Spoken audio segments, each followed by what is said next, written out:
Greetings and welcome to the Transform Podcast. I'm your host, Christopher Anastasio.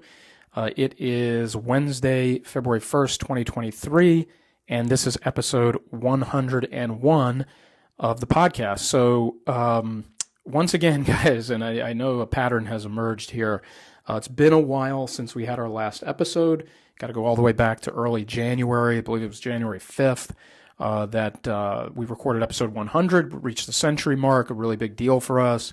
And actually, it was a very special episode where I recorded in conjunction with my colleague, Mayank Singh, who's located in our Asia office, specifically Thailand. So really special episode, about a half hour long. Mayank and I got a chance to really kind of think ahead to this year. Of course, we recorded it in the beginning of this year, but we were looking out across the landscape in 2023, and we discussed, various high points or issues that we think are going to be emerging in the social media digital marketing landscape. So we just kind of thought out loud about some of those big things, like what's going on with Twitter and what's going on with AI stuff like ChatGPT. So really encourage you guys to check that episode out if you get a chance. Again, that's episode 100 that we recorded almost a month ago and published a month ago. So just kind of want to get a plug in on that, guys. From my perspective, just kind of getting back into a routine and a rhythm with these podcasts, with episode 101 here. One of the things I wanted to talk to you guys about that I ran across a couple weeks ago, I think it was right about late January or so, was an article that talked about how podcast creation is down 80% since 2020. So from basically the 2020 timeframe to like the end of 2022, so let's say roughly a 2-year period, that new podcast shows, the rate that those were coming out in 2020 declined by 80%. Okay, so you still have new podcasts being created, but at a much slower rate than a couple years ago. And I think just kind of reacting to that first, I want to talk about why I think that's the case, and then I want to talk about what that means to you guys. But from my standpoint, this is a pretty obvious reasoning as to why this happened. And I think it all kind of leads pretty much back to the pandemic. And the fact that a lot of people who were working jobs or situations, if you will, that didn't afford them a lot of free time. And when I say free time, I mean the opportunity to record, to get in a room, to set up a microphone, to think about a topic they want to discuss or whatever. That suddenly emerged in 2020, and of course went on in 2021 with lockdowns and offices closing, people working from home, people being able to set their own schedule, their own pacing for their day, where they could work throughout the day, but maybe they could take a 10-minute break, go in their closet, go in their other office, or lock the door to their office at home and just record an episode and launch a podcast.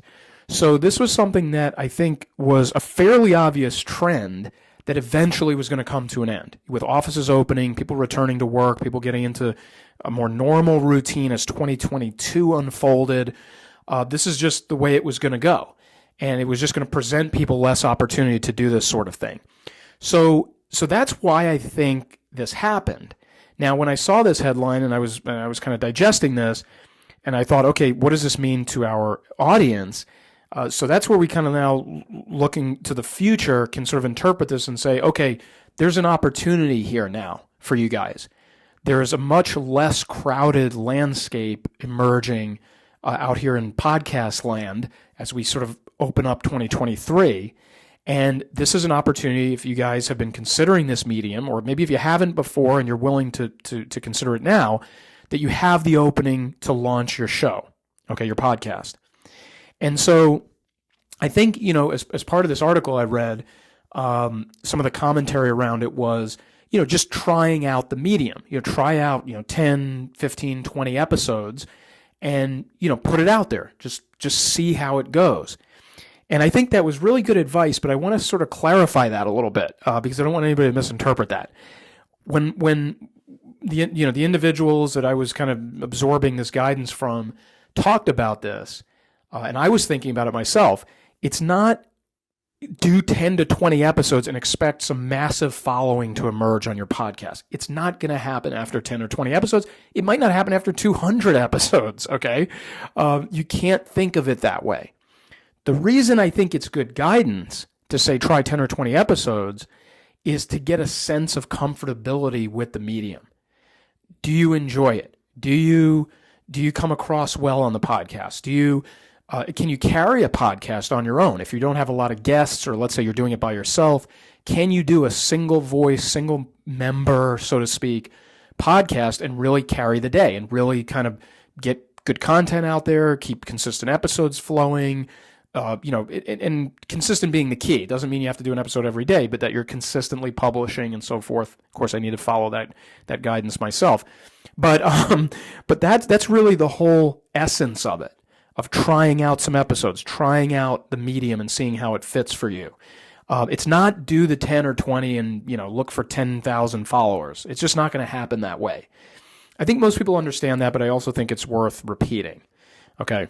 So here's, when we talk about the medium is an interesting one, because we're talking voice, obviously, and voice is a big deal. In terms of its emergence as, just a more convenient way to produce and consume content. People are busy, people have their hands full, people are driving vehicles, people are, changing their children in the morning for school. Absorbing content via voice is a tremendously convenient mode that they can do so. And it's a mode that you want to get into if you can at all possibly pull it off. Okay, so the other thing that's interesting about this medium isn't just that voice represents convenience and that we see all kinds of evidence of voice sort of like creeping out. I don't want to say it's like coming full bore, but it's like creeping into the routine and the consciousness of us as a civilization. Like when you see things like Alexa and Google, the Google Home Pod and things like that, like convenient devices that are operated by voice that make your life easier in some way, shape, or form. But the other thing that's interesting about the medium of voice is what else it can create for you. So when you do a podcast and you speak your podcast, obviously, you have the opportunity to transcribe the podcast into text.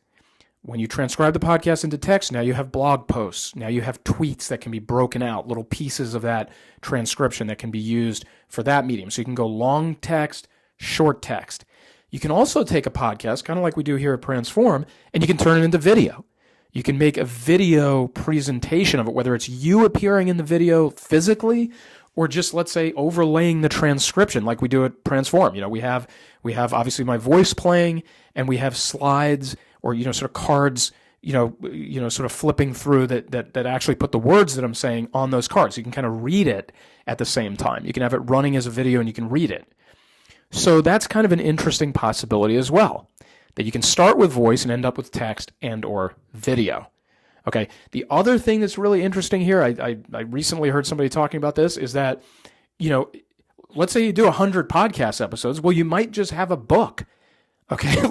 If you really think about it, if you have a consistent thread of topics and conversation on those 100 episodes, then you and I'm just using 100 as an arbitrary number. Now all of a sudden you got yourself a book that you can transcribe, you can piece together, you can kind of seamlessly connect the dots and that sort of thing. You can have somebody help you with that if that's not something that you have the ability to do yourself. So it's really, really interesting possibilities that you can kind of derive from doing a podcast and having content in this voice format. Okay? So the last point I want to make before I let you go is, again, sort of at a macro level here, as you do your own marketing, as you participate in your own marketing, even if you have somebody like Transform helping you, it's so important to keep an eye on the social media landscape because it's always shifting and changing and ebbing and flowing. What's good today isn't good tomorrow. What's fallen out of favor today comes back tomorrow. So this whole podcast thing, where it was kind of jammed up a little bit in 2020, is now loosening up some, maybe loosening up a lot. And so staying on top of that landscape and tracking that back to your strengths, and you don't know what your strengths are often until you do something, right? So you don't know if you're good at a podcast until you do it, right? You actually got to try those 10, 20, 30 episodes to even see if it fits you and if it's something you're comfortable with. But as long as you're willing to try and you're in an experimentation mode, which I think you always should be, then that can match up when the time is right to that shifting landscape. So if you've tried podcasting, right, and you know that it's something that you're comfortable with and you're good at, then all of a sudden as the landscape shifts and voice, obviously is emerging, and all of a sudden there's less episodes or shows out there, now you can strike, now you have the opportunity to push your podcast further up the ladder than maybe you normally would have been able to. Okay, so keeping an eye on that landscape, kind of knowing what's going on out there, keeping the ear to the ground, and then simultaneously being willing to try new things, new formats, new media, new platforms, new content types, things of that nature. It all kind of comes together. It dovetails into this opportunity for you to then, in this case, it could be any other type of format or platform, but in this case, to launch your podcast, to launch your show, to showcase your business and your expertise and the value you provide through that medium. Okay? So I just wanted to let you guys know this. Again, this was something that I saw a couple weeks ago. We wanted to get this information out to you guys, kind of get you thinking about it a little bit. But really, definitely something that I think is well worth considering, well worth taking a shot at. And now it looks like the timing has gotten even better to do so. Okay, guys? So thanks for listening to episode 101. As we kind of get settled into 2023 here, we should be back with episodes 102, 103 next week. That's the plan. So definitely check back for those. In the meantime, you can find us on Facebook and LinkedIn at Transform. You can go to the website at transform.com, and we encourage you to subscribe to this podcast. Okay? Thanks a lot, guys. I'm Chris Anastasio signing off from Transform Podcast, and we will talk to you guys again real soon. Thanks. Good night.